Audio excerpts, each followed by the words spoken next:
And I don't know if you guys saw this clip here with Donald Trump when he was asked about childcare. I don't know if you guys saw this today. They asked him what his administration planned to do with childcare. So this is a pretty good one. Let's get this going here. If you win in November, can you commit to prioritizing legislation to make childcare affordable? And if so, what specific piece of legislation will you advance? Well, I would do that. Okay, before we listen to that, do we have any guesses? John, do you have any guesses on what Donald Trump is going to say to have you seen the video first? Have you seen this video? No, I have not. Okay, so do you have any guesses? All right. This is such a toss-up. It's like I have no idea what's about to come out of his mouth. Like, there's a part of me that wants to say that he's going to like deport the immigrant children so that we have more food for our children, but that doesn't even make sense in Trump logic. So I really don't know what his position here is going to be. Brandon, any guesses?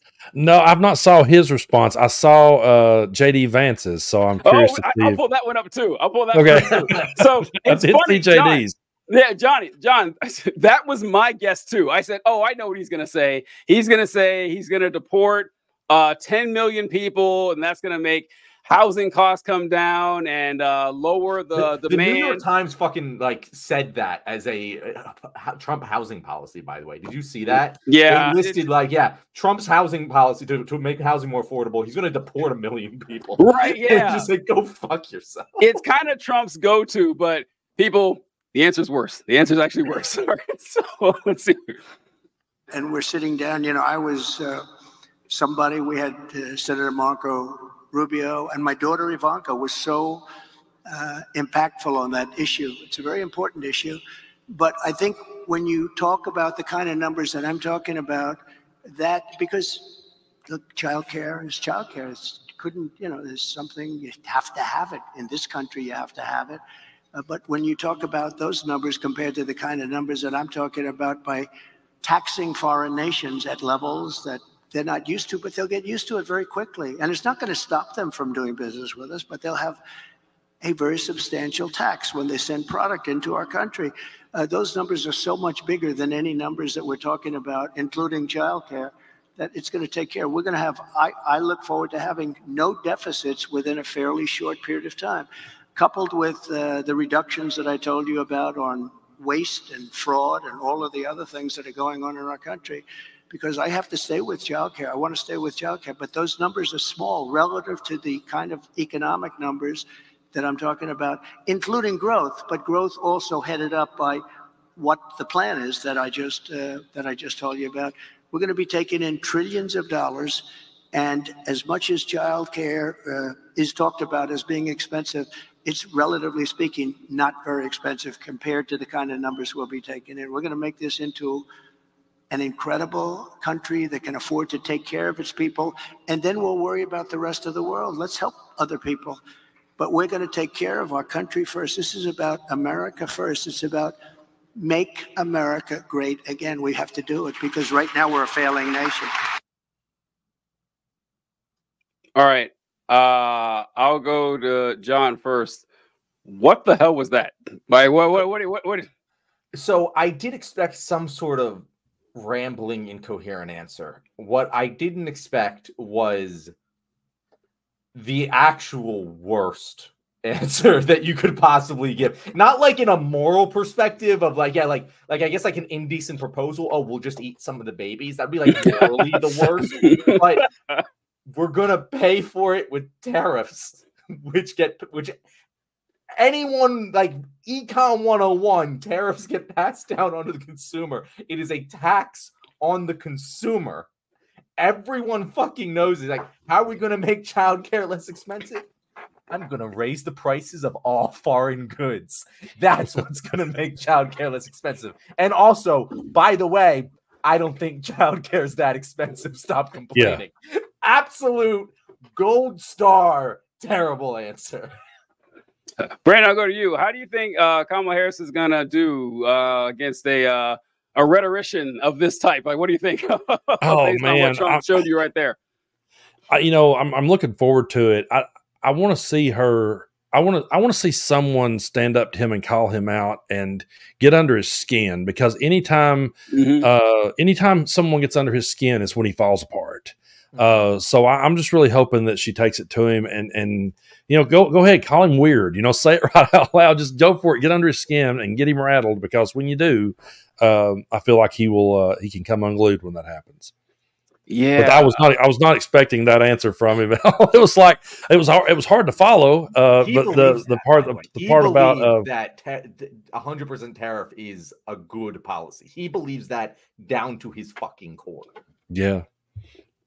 Yeah, that answer was crazy. That answer was so. All right, so for anyone wondering what a tariff is, okay, so Donald Trump does not seem to know. Like, a lot of times people will make fun of Trump because Trump is just a very unique guy in the way he talks, and it doesn't always make sense. But you listen to Trump long enough, you can figure out what he means usually.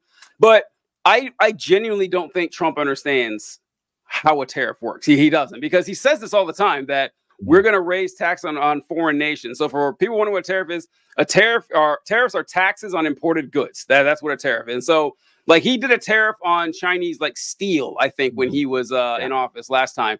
So what Trump seems to believe is that this product or these goods are produced in a foreign country, and then the company pays a tax to get them sold in the United States. And that's not how a tariff works. The tax goes to the importer. So if I am importing Chinese steel, I pay that tax on that imported stuff, and I pass the cost down to the consumer. So the consumer ends up paying it.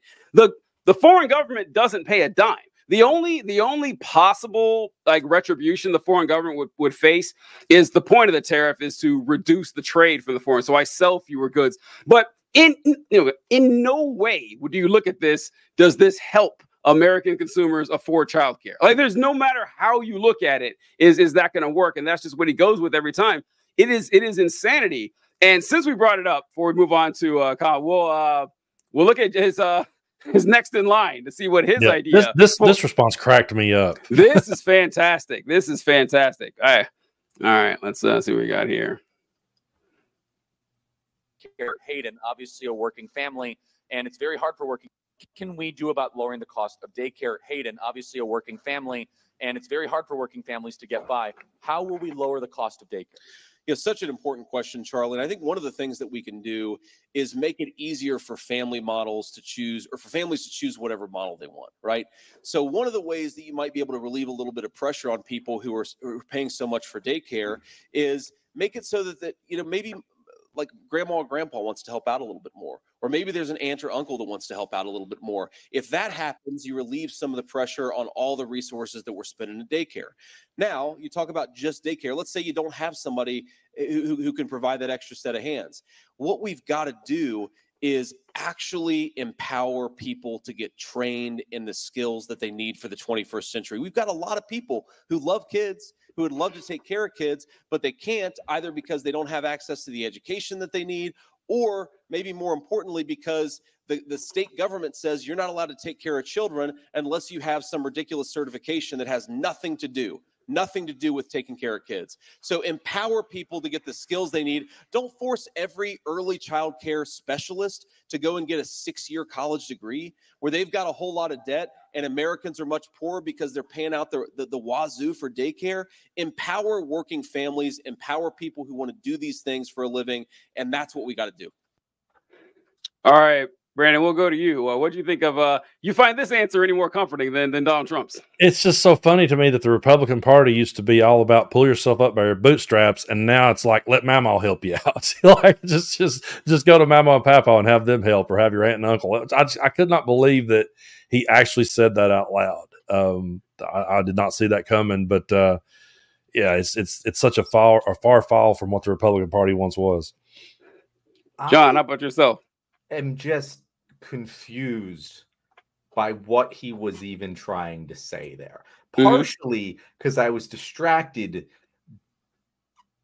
by his tie hanging out. Like his tie was so distracting to me in that video, I could not get past it. I don't know if anyone else noticed this, but anyway, I don't like. Is he saying that the reason childcare costs are so high is because like fucking preschools are paying their fucking, like, what does he like? I don't even understand the logic. I genuinely don't understand why he thinks the costs are high, because I know what those jobs pay. I would love to do those. Honestly, I would quit my job right fucking now if those jobs actually paid so much money, and that's why childcare was so expensive. If I could make 50, 60 grand a year doing childcare, I'd do it in a heartbeat. You fucking can't. You can't do it. Yeah. It's not because of these degrees, which, yeah, you're right, people have to pay for, and then they still go into childcare and they're just in debt their whole lives because they're fucking saints. But like,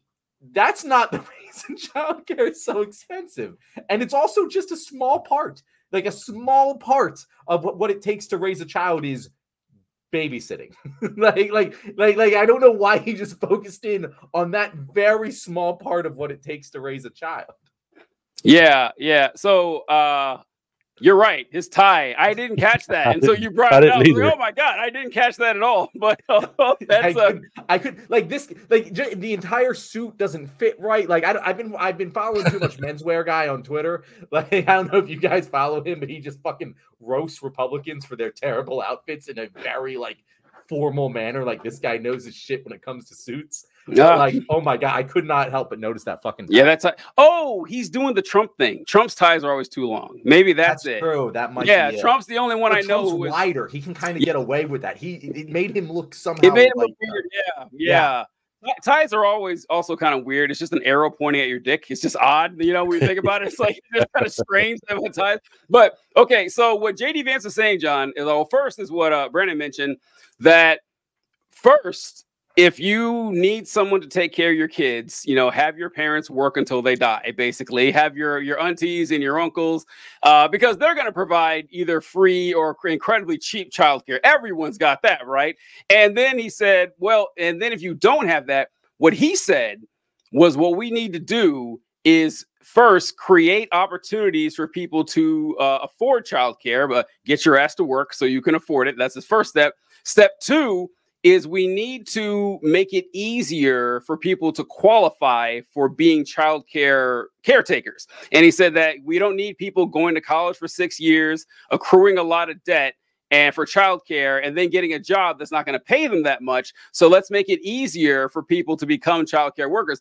And that was an interesting point to me, because I was like, okay, is it difficult to become a child care worker? So I can't speak for all 50 states and territories, but I live in the great state of Indiana. So I looked up, you know, what does it need? What do you need to be a daycare worker in Indiana? Well, you have to be 18 and you have to have a high school education or equivalent. You can have a GED as well. And if you work with an infant or toddler group, you have to be 21 and a high school diploma with 1 year of experience.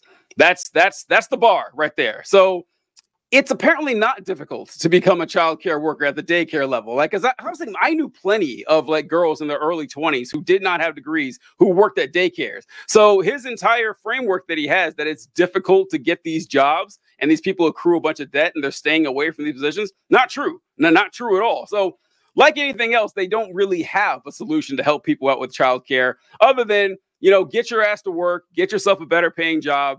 And then maybe if you're good, you can prove yourself worthy enough to have someone take care of your child while you're at work. That's kind of what he was going with. And also, by the way, TJ, the actual policy which would solve the problem that doesn't exist, that he's claiming exists, would be a policy which he does not support. Right? He would not support giving free child education classes to everyone who needs them. He simply would. He doesn't support giving free fucking food to children.